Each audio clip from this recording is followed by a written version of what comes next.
വെളിച്ചം പൊങ്കുതേ പരവശം കൺകൾ ഉറങ്ങാമൽ തേടുതേ ഒരു മുഖം. സത്യത്തിൽ ഇങ്ങനെ പാടിയപ്പോൾ ഇത്ര ഇതിലെത്തുമെന്നൊന്നും ഒരിക്കലും ഞാൻ വിചാരിച്ചിട്ടില്ല. ലീലാക്കായും ചെയ്തപ്പോൾ തന്നെ ഒരുപാട് കരഞ്ഞു ഞാൻ സത്യത്തിൽ. അപ്പൊ ഞാൻ പറഞ്ഞു, നീ നോക്കിക്കോ, എന്തെങ്കിലും ഒരു സമയത്ത് ഞാനൊരു സിനിമയിൽ പാടും. അത് സാധിച്ചതാരാ?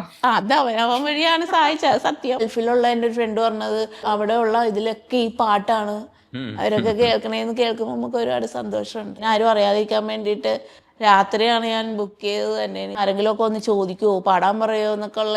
അപ്പൊ അടുത്ത് കുറച്ചുകൂടെ പാട്ട് പഠിക്കേണ്ടി വരും. പാട്ട് പഠിക്കാൻ ഞാൻ ചേർന്നിട്ടുണ്ട്. ഇപ്പൊ സക്സസ് സെലിബ്രേഷൻ എന്തായാലും വിളിക്കുമല്ലോ, അപ്പൊ പോയിട്ട് അവിടെ പോയി പെർഫോം ചെയ്യേണ്ടി വരും. കാരണം എല്ലാവരും ഉറ്റു നോക്കുന്നത് ഈ ഗായിക എന്ത് ചെയ്യുന്നതാണ്. സ്റ്റേജിൽ സത്യം പറഞ്ഞാൽ എനിക്ക് ഭയങ്കര പേടിയാ. ഈ പടം കണ്ടിട്ട് എന്താ തോന്നിയത്? ഇതിൽ ഇടിയുണ്ടോ കുത്തുണ്ടോ എന്ന് ചോദിച്ചപ്പോൾ ഇവൻ അങ്ങനെ ഒന്നും ഇല്ല. അപ്പം അതുകൊണ്ട് ആ സിനിമ കണ്ടുകൊണ്ടിരിക്കുമ്പോൾ എനിക്ക് ആ പാട്ട് കേൾക്കുമ്പോൾ ഒക്കെ എന്തോ ഒരു ഗൂസ് ബംസ്.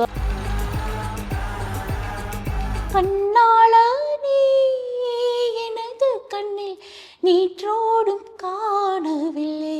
കുറച്ച് പാടാണതല്ലേ, കേൾക്കുമ്പോ ഈസി ആയിട്ട് നമ്മൾ കേട്ടോണ്ടിരിക്കണം, പാടി നോക്കുമ്പോ മനസ്സിലാവും.